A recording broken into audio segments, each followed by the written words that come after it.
Awesome. All right. We're going to get started with FHIR for executives.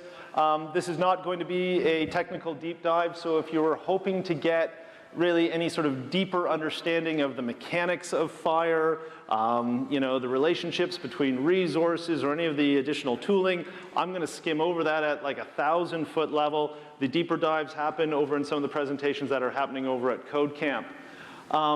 As I said before, this is the big thing that drives me. I hope it unites all of us because I think generally if we're here in the field of healthcare and healthcare IT, we believe that data and the information that we glean from it can help improve the lives of the individuals, help us manage the population overall, and help reduce per capita costs of care. And so that's actually why we're talking about FHIR today, because we all have to do our part in that continuum of expensive IT projects to try and do things better, faster, cheaper. FHIR is essentially four things. It's just a standard. It's a data model that describes, you know, how to organize all the bits of data and describe the relationships between them. But it also goes into some of the specifications describing a RESTful API for interacting with the data. And from a syntax perspective, I mean, like, how are we going to describe the information going across the wire? Currently support for JSON and or XML. But there's also a set of open tools to implement and test FHIR applications. I'm going to touch on those briefly. And then there's also a set of FHIR servers that you can interact with that are both public and private. So the thing about this then is, what's the business case? What's the pitch? Why do we care? And I'm going to go through what I feel are many of the top points. So first is access to information. The specification is free to use with no restrictions. What's the big deal about that? Well, the minute you type in, you can do it on your phone right now, type in HL7 FHIR, and boom, you'll be in the standard and you'll be using it. If we were to go back to the old days of HL7 version 3, the first thing that you type when you type in HL7 version 3 or CDA, and you eventually find it on their page is, boom, you're not a member, sorry, no access. Now think about what that little step of needing a membership and a username and password does for the ability to exchange information. I can go back here, I can grab any one of these links, say to my buddy, hey, take a look at this. This might be something you're interested in. And now they're down the rabbit hole and consuming all of the information. In the old days of V3 and CDA, I couldn't even send them a link necessarily. I'd have to describe them, well, it's buried under the infrastructure chapter, then go to subchapter 4, and then take a look at it here. And by the way, to understand it, you have to first take a course and understand the HL7 version 3 RIM. Just the hill to climb was just too high. So FHIR is basically open, easy to access, and it's simple to read. So let's talk about that. One of the things that they focused big time on is trying to get away from the information modeler language. So if you ever opened up CDA or HL7 version 3, if you wanted to find a patient, you had to know that you were actually looking for a person playing the role of patient in the act of receiving care, right? If you go to any of the resources in FHIR, boom, simple, plain language. Lots of terms there that a doctor or anyone who's been working in healthcare can easily understand. We've had at FHIR North in the past people come here who have no experience in healthcare, but they wanted to start developing an app, and they were able, just because we all know instinctively what a patient is without having to worry too much about defining it, they're able to find the information that they want, start reading it and diving in and start coding. So there it all is. Those are all on one single page, all of the major resources effectively that make up the FHIR standard. And I won't go into some of the nuances of that, but right away there's a lot of things that you would understand right away: allergies, conditions, procedures, care plans, medications, and so forth. So if you are an executive and you have all your people talking about resources, that is a word, of course, that means lots of things. Maybe you pop into your mind human resources or financial resources. In the world of FHIR, resource is simply a unit of information. So patient is a resource, a provider is a resource, medication is a resource. It's just a logical grouping of a bunch of data elements, right, that can be generally used to describe that thing, that unit of data that you might want to exchange, Those, of course, are all broken down into data types. Same old, nothing's changed really in the world of data types. They've been around forever. We still have them. And same thing for the coded elements. You still have your value sets. Some of those are specific to the HL7 FHIR standard. So gender, all right? Male, female, unknown. But then when you get into other areas, like let's say drug codes, well, that's open, because maybe in the US they want to use RX norm, and here in Canada we might use DIN, GTIN, or something else.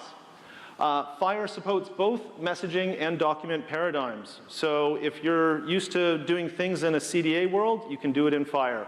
If you're used to doing things in an HL7 v2 messaging world, you can also do that in FHIR. There are no magic bullets for the things that are really hard. That has not changed in FHIR, okay? Different use of terminologies out there. If you've got a lab system that has over 3,000 LOINC codes in it and some SNOMED CT codes for pathology, and you come up with another organization that has their own set of local codes, FHIR doesn't change that. You still have the mapping challenges. Units of measure, we also know, particularly in the lab space, FHIR hasn't solved that. There's a gazillion lab systems out there. They have different units of measure, different devices measure things in slightly different ways. There's no magic bullet for units of measure. And same thing with workflow. All right, this is not a standard that prescribes workflow. It doesn't say from now on all doctors have to do this when ordering a medication, and therefore all systems will behave like that. Workflow will still lead to interoperability challenges as well.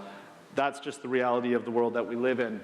And therefore, large-scale implementations, you still need to take the HL7 standard, all right, the FHIR standard, which if you open it up and take a look, you'll see a huge amount of it is basically optional or, 1 to star. Basically, you could have a gazillion of these. When you go to implement it, you're still going to have to constrain that down and tell people how you're going to implement it. And you're going to need to do that with profiles for the resources and eventually the implementation guides, which provide that additional instructions. But the good news is that there are lots of freely available tools to help you with all of this, and they've come a long way. You can go right now, if you want, from the Canada Health Infoway site, or you can even just type this in to simplifier.net and Canadian FHIR Registry. Already, we're starting to build out a series of profiles and implementation guides from projects across Canada.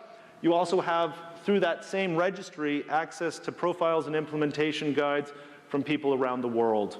So it's becoming that much faster to take a look and reuse what someone else has already done for their implementation.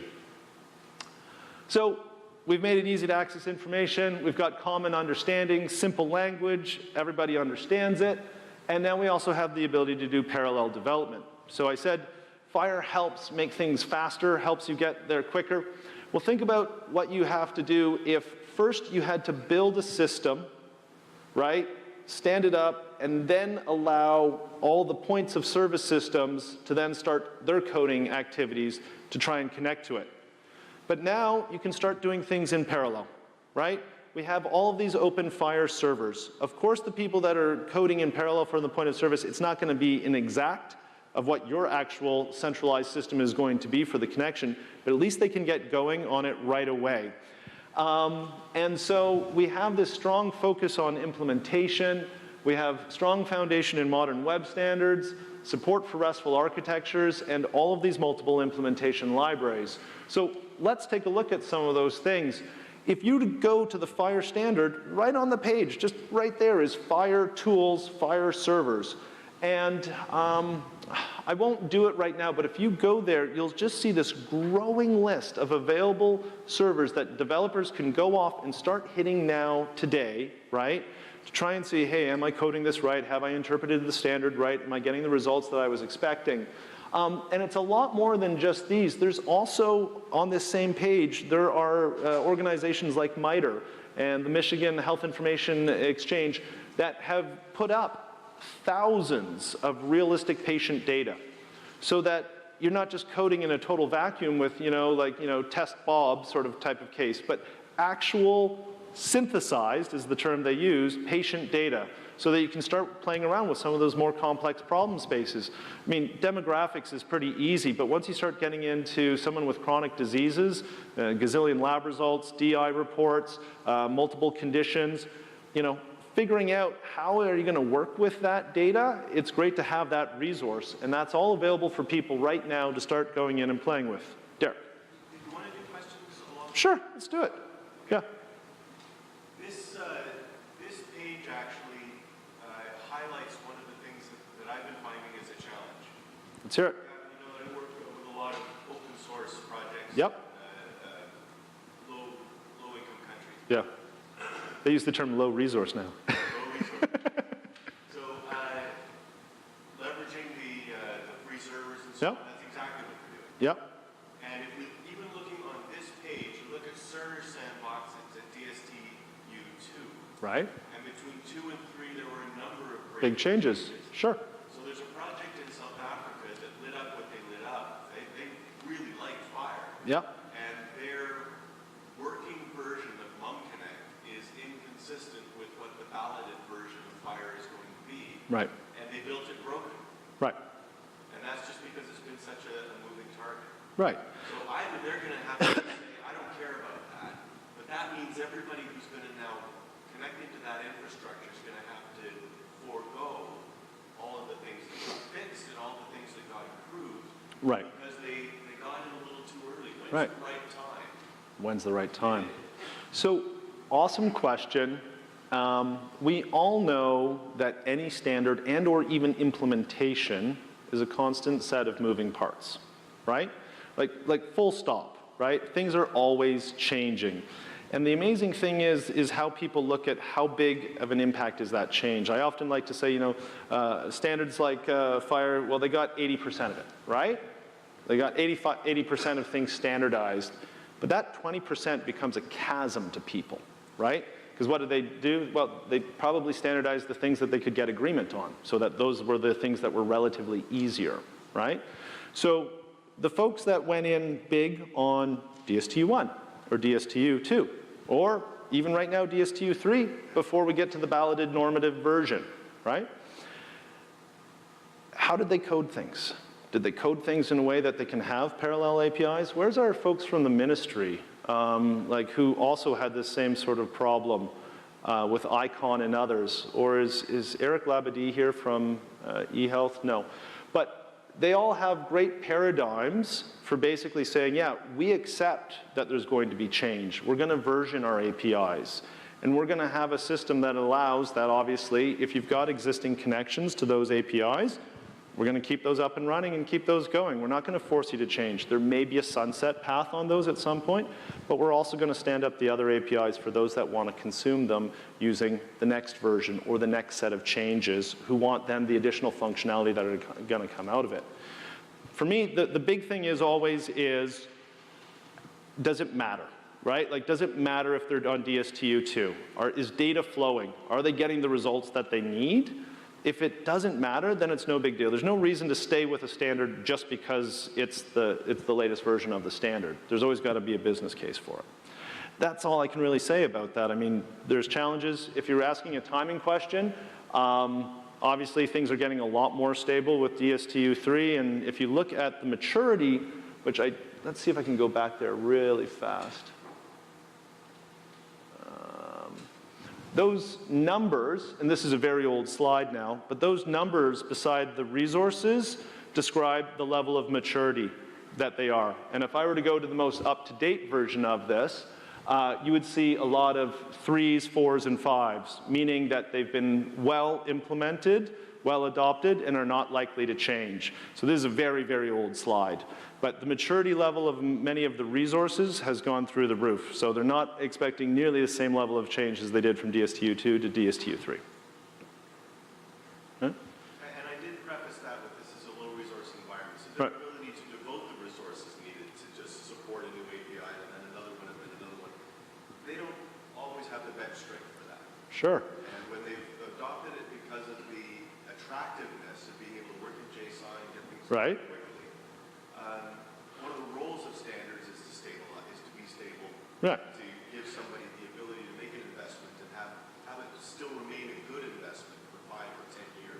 But there was no, they can still do that. Nothing is stopping that, right? I mean, they went in on something that was labeled a draft standard for trial use, right? So you know that you've been around, Derek, we've been in this game a long time. There's a chicken and the egg problem, right? You could make it an academic exercise and try and get it completely ratcheted down without releasing it into the wild to learn from reality, right? And it'll never see the light of day, and whatever you produce will be faulty, right? Or you can go the draft standard for trial use route, get things out into the wild. Yes, people might get burned, but ultimately you've got access to the standard and all the tools, and like if you see the adoption that's taken off with FHIR, obviously people have much preferred that route, right? The balloting cycles on HL7 version 3, remember that? Endless amounts of debates in hallways about how to model something. You were the one standing at these events going, where's the test server? Still to this day, where's the reference implementation? It was. It was. So they learned from people like you, and they helped, throughout the community, help put those things in place. So let's just go quickly. Are we okay on that one? Yeah. And Gavin, being genuine, I'm not trying to upturn the apple. No. Oh, I totally agree. A very real question that a lot of I'm looking at colleagues here that I work with, and we've all had these exact discussions, right? See some heads nodding, because we also have to make gambles at certain times on how do we want to exchange something, right? But V2 is not a done and done market, right? There's still evolutions there. You could do something custom. You could do CDA, V3. Like there's so many options. They're all going to have this inherent challenge, though, right? So just quickly about what makes FHIR different. I say everyone can get it. Because it's open and everyone gets it. People just seem to be able to read it and understand it immediately. Tools, tools, tools, and more tools, and showing results faster. That's bottom line. That's what we're seeing all over the place. So, interesting note. If you haven't gone in, go take a look at Ontario's Digital Health Asset Inventory. In there, you'll see those that responded to the survey, and there's all sorts of caveats to these numbers, of course, but a huge amount of the digital health assets that we have in the province, and just those that reported the ways in which they exchange data. 31 connections are using HL7 V2. 25 connections are already using HL7 FHIR.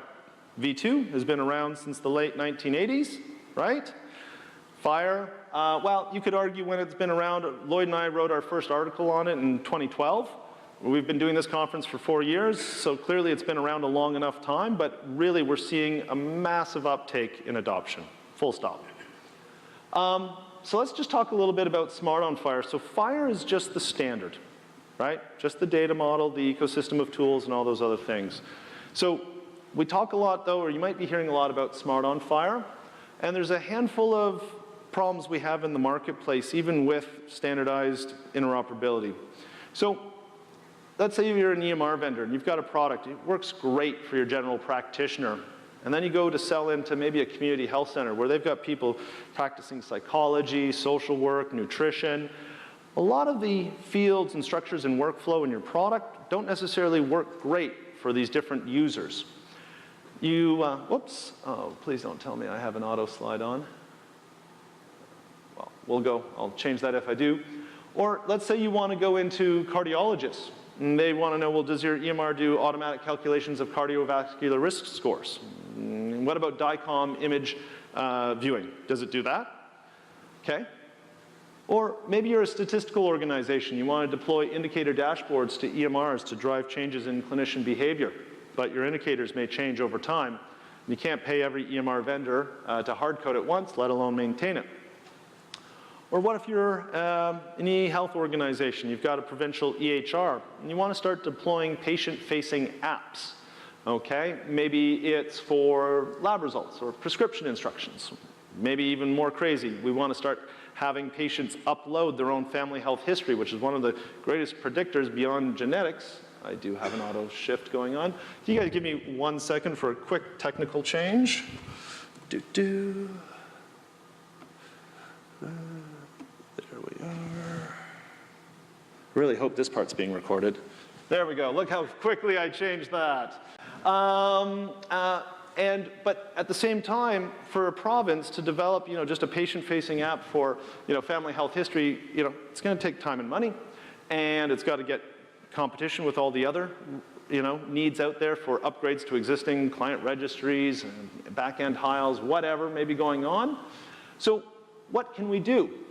And this converging needs to be able to get at underlying data in a standardized way from an external app is where we come to with Smart on FHIR APIs. So the opportunity is that source systems like EMRs, HISs, et cetera, that support Smart on FHIR APIs can then allow these specialized third-party apps to effectively query and get at the data in the source system, bring it into the app, do something cool with it, maybe a better Bill-Rubin chart, maybe a better growth chart, maybe a set of indicators, right? Maybe even write data back into the source system. And they can do that to meet the needs of diverse users. So I like to use my wife as the example all the time. She's an occupational therapist. And the organization that she works at doesn't have any structured fields for things that she might want to measure over time within her patient population. So it all goes into the notes field, right? Free text, we know this problem space. Imagine if she could launch an app that then had those structured fields and could record that data back in, graph things over time, even if it just gave her the ability to enter the data herself from the notes field about someone's progression on the mini mental health exam. She'd be able to show the family very quickly, your loved one came in on Monday, this was their mental capability, and now here we are 2 weeks later and they're over here. See, I've been doing my due diligence and care, I've been going in every day doing the exam, and by the end of these 2 weeks, this person can no longer remember a two-step instruction, and therefore that's why I cannot send them to rehab, because they won't be able to participate in the rehab instructions. Can't do that with her system, though. Smart on FHIR gives us hope. We might be able to do this sort of thing. And there are a gazillion use cases like the one that I just gave, where people might want to use their underlying source system in a different way. And it's absolutely impossible for all those source system vendors to go out and create apps, modules, functionality for every potential need in every domain of care, for every type of care, for every different role. So this changes the paradigm, though. For a lot of these source system vendors, this is a new world. Instead of them querying another interface out there or sitting and listening for something like a lab result to come in and present it, basically they're opening up an API that does effectively two things. It has an OAuth 2 server, which handles all of the permissions. Can this app be launched by this person with these permissions to read, write, or get access to this data? And it has a FHIR server. So when the app asks for patient, I can provide them patient in this structured way. So the Smart on FHIR specification, at its core, it really describes clinical data, which is done using FHIR, and the authorization component. It also describes a little bit of the launching of the app, but after that, the UI, all that other sort of stuff, that goes back to, into the realm of the app developers. I hope that's not me shaking the stage. Massive amounts of Smart on FHIR support. It's growing. We've got Kevin from Cerner. Is Kevin in the room? Hey, Kevin. Excellent. Thank you. So if you've got questions about Cerner and their app store, CDS hooks, Smart on FHIR, Kevin, can you do that hand wave one more time? That's the person you want to go and talk to. Epic also opened up their app orchard, right? These headlines, this is old again, but Duke liberating their Epic EHR data with Apple HealthKit and FHIR, and they've got great presentations and architecture on everything they did within their university hospital in terms of deploying Smart on FHIR apps. We've got all sorts of US organizations coming together, vendor organizations, placing these large bets on FHIR with their own money. They're putting their own money into this to try and make this work for them. You might have heard of the Jason and the Argonauts project. So one of the challenges we're going to encounter here in Canada and anywhere else that wants to do Smart on FHIR is, okay, you said, Gavin, that we're going to use FHIR to get at patient, but what data is going to be there? Will I get language? Will I get religion? Will I get just demographics? Will I get postal code? What about in Ontario, if I need to query for an identifier, what type of an identifier am I going to get, right? There's a gazillion different needs and uses for the data. It still needs to be profiled. And in order to be profiled, in order for these third-party apps to not have to be customized to get at the data in all of the source systems, those source systems have to use effectively the same profiles. Those profiles is what the Jason and the Argonauts group came together to say, look, when you ask for patient, this is the minimum data that we're going to be able to provide in all of our APIs, so that if you write this app, you can be relatively assured that it'll work in a Cerner system and in an Epic system. EMIS, this is not just a US thing. EMIS is one of the largest EMR vendors in the UK, with about 50% of the market and 75% of the market for the pharmacy information systems. This is old, again, in 2016, but they announced that they also are opening up an API to their systems using FHIR and SNOMED CT for a lot of the codified information. Lots of big news also in the US about the Veterans Affairs pledge to basically open up their systems using Smart on FHIR APIs and asking other people to sign on to their pledge and work with them so that they can have more of these APIs available in their systems and then better access to Smart on FHIR apps. There's a lot of different use case categories that Smart on FHIR can help solve, and I sometimes get into debates about this slide, but let's just go with it for now. On the left-hand side are probably, left bottom quadrant, probably the easiest use cases, at least from the Canadian paradigm. If it's provider-facing and read-only, doing something as simple as giving them an alternate view of data that they already have, like I said, a better growth chart or a better way of showing lab results, right? Those are going to be some of the easiest use cases. And then going up to the right, some of the harder ones are going to be actually writing data into a source system, and also being a patient-facing app. So when are we going to allow, will we ever allow patients, maybe it's their, some of their device data coming back into a source system and being recorded? Hit me.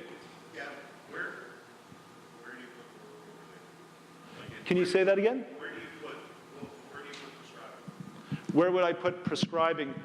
In what sort of sense? So if we wanted to have a specialized external app, I'm just working through the use case that you're saying here. So prescribing and is FHIR messaging. It's like we're using FHIR to do e-prescribing here in Canada. Right. That's what's ruling that out. So I'm just looking at your categories of writes versus reads. Right. The write and the notion of the write. This is in the, right, so this is in context of the source system that I've kind of put this together, right? So from the prescribe, how much of that, if I had to go to an external app to do the prescription, how much of that app is writing data back into the source system? Like maybe the prescription date, prescription identifier, maybe who you sent it to. If that needs to be stored back in the source system, I would tend to put that a little more into the upper left-hand quadrant, right? Also, the other interesting thing that with the sort of the prescribe it case that you just provided is that that app isn't just taking the data and putting it back in. That app is now taking the data and sending it else somewhere. And then we come back into all the sorts of challenges that we're talking about from the privacy, security, accountability frameworks, and how is that all going to work? Absolutely. So a much more complex use case than a simple indicator dashboard, right? Where all I'm doing is querying the data for a particular provider, showing it to them in a new way, doing some calculations, and when they end, maybe that's it. Nothing is written back to the database or anything else. Yeah. So lots of questions still to be resolved. So first off, we're going to need these FHIR API profiles, right? We're going to need ways to define patient and provider and medication. And so obviously I would say let's start with looking at what's been done in the US, because in the US, A, they're ahead of us, and B, some of those major vendors that I just showed are the big dogs that sell products here, okay?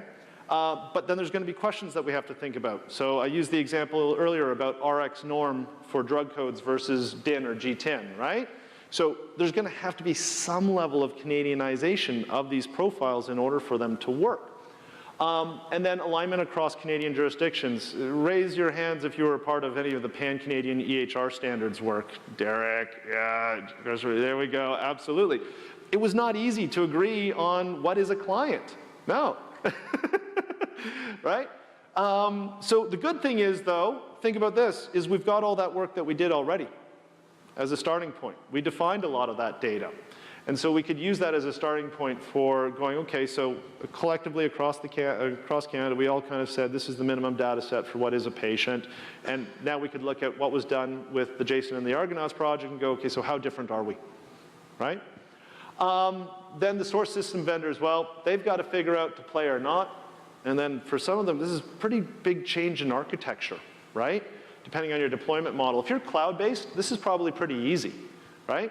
But if you sell physical instances that go into every brick and mortar location, this is going to be a little bit harder, isn't it? And you also have to think about the numbers there, right? So in Ontario, we have about 3,000 EMR instances, right?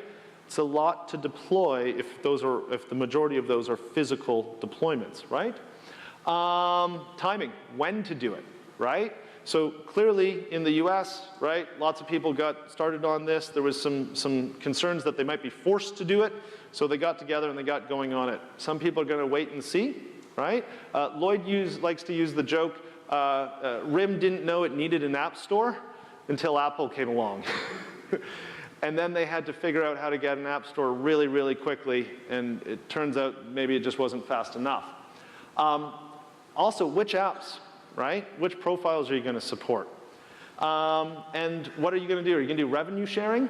Right? How are you going to get money for this? How are you going to control things like the look and feel? So we had some folks that have been involved in this. Was it eHealth 2 years ago that we did the panel? I think it was about 2 years ago.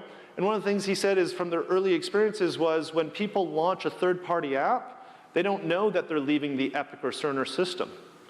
And if that app doesn't behave well or if they have a bad experience, everyone in the hospital is just going to associate it with the HIS, right? So how are you going to handle branding, right? All these sorts of things. So there are questions, there's absolutely no doubt. And then for the health information custodians, the actual organizations, same question, right? You're not just going to say, hey folks, you can download any app. To your point, what if that app is taking data and sending it elsewhere? Right? What if that app is storing the data and then selling that in aggregate, right?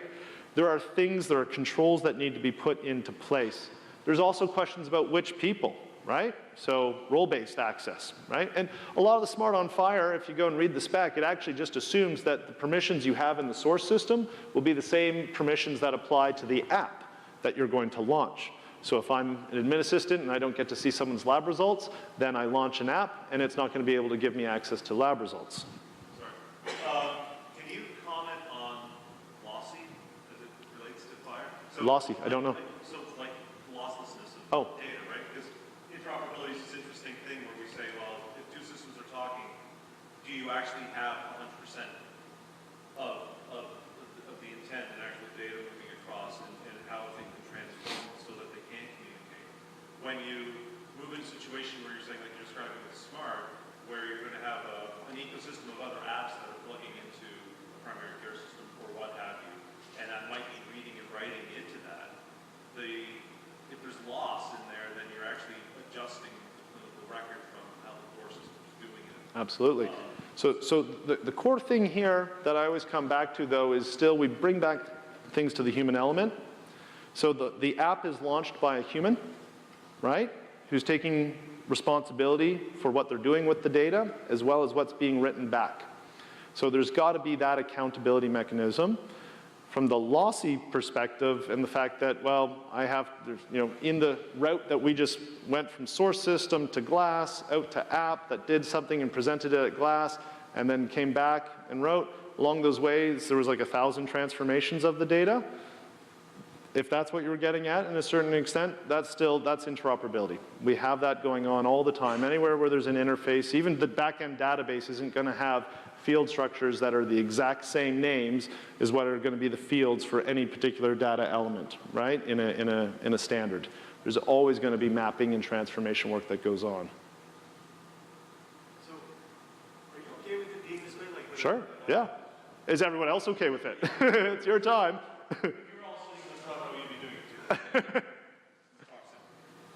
We can't conflate two things because they have to be separate from each other. One is, what are the ways that FHIR is going to be leveraged to improve our ability to operate a care delivery network? Right.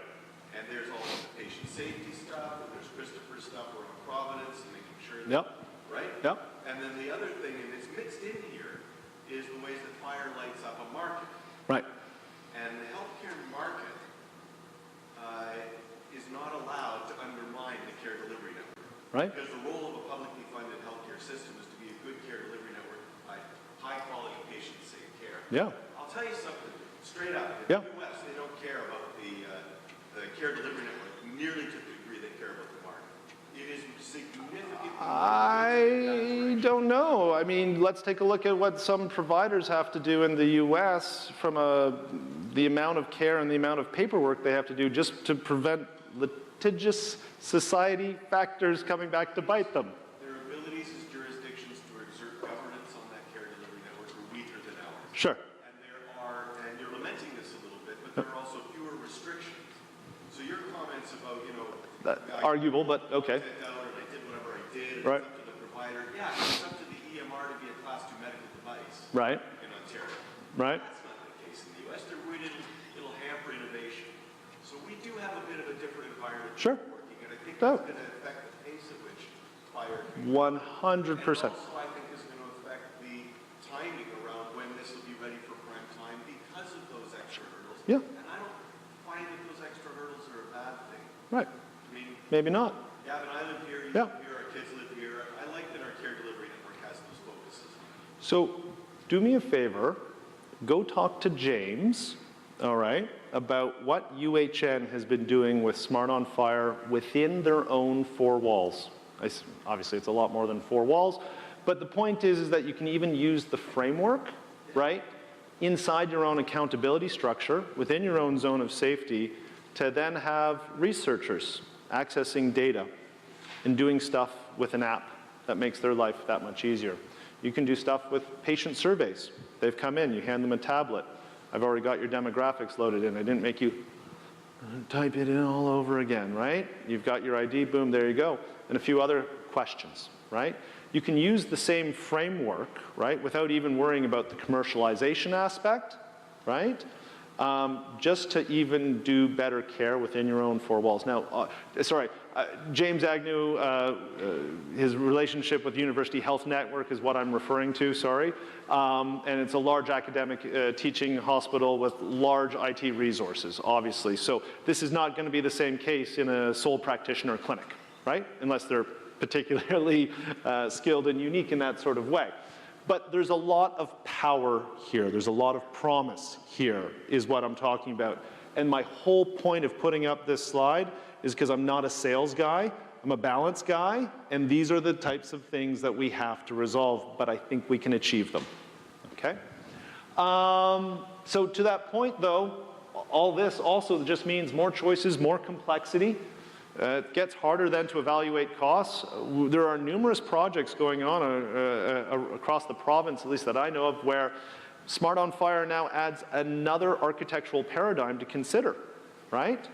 And to the point of when we get to that point where we've got these APIs, wow, imagine that. Like we could accelerate a lot of things. So throughout this, I've been trying to give plugs to other presenters and other things that are going on. So I'm going to give a plug then as well to Yaron, who's going to come up shortly and talk about activities that are going on in the province and across Canada with FHIR. If you're interested on Smart on FHIR, you should really go check out the e-referral session in Code Camp, which is based in many ways on Smart on FHIR. And you should listen to Tim's presentation later on this afternoon back in the FHIR Academy. He'll talk about what they've been doing in that space as well. And there are a ton of resources out there to help you on your journey. And this is where, you know, if I were to get in the time machine and go back to where we were with the Standards Collaborative 10 years ago, right? We just didn't have all of these sources where you could just go in and get access to the standard so easily. If you're trying to evaluate standards, eHealth Ontario has a standard selection guide with a bunch of criteria to help you think through things. InfoWay's got an amazing standard selection framework that builds off of that. If you want to get engaged, obviously, come to FHIR North or go onto FHIR chat or join our InfoWay FHIR Implementers Working Group. And if you see anyone here with these little stickers, you're in the club. Thank these people, these tireless people who are working at trying to bring FHIR to Canada. Has there been any work done on use of FHIR for social services or education, other domains besides health? It's a great question. I haven't myself, but just wondering, anyone in the audience been able to do anything with FHIR? Has anyone done anything with FHIR outside of healthcare, like in social services? No? But if you've got some use cases, let's talk. I know we're doing some stuff with a drop-in center in Calgary, dealing with the homeless population there, and there's some questions about how can they exchange data with other drop-in centers and sort of help keep track of people who, of course, don't have the identifiers and, you know, the types of personal information that might need or facilitate this sort of thing. But if there's other use cases, let's talk about them, absolutely.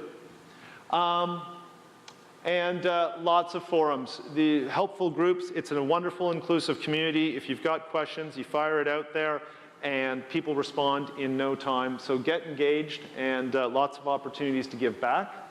And so my simple conclusion is this. You know, FHIR provides the standard, the tools, a lot of the implementation support to accelerate development of interoperable applications. Full stop.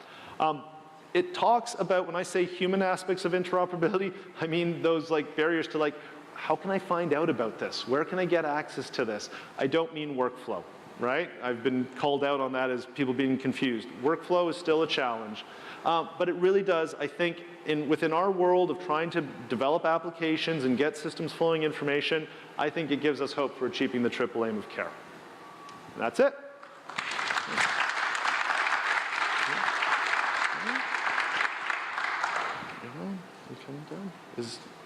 Yeah? Okay. Okay, yeah. Okay. Do we have any additional questions, folks? No? Just out of curiosity, can I just have a show of hands? Is anyone involved in FHIR-related projects at present? Nice. A lot of people. Great. Okay, well then, yeah, we'll take a break. And if anyone has any other questions, I'll be down here and we can have a little chat.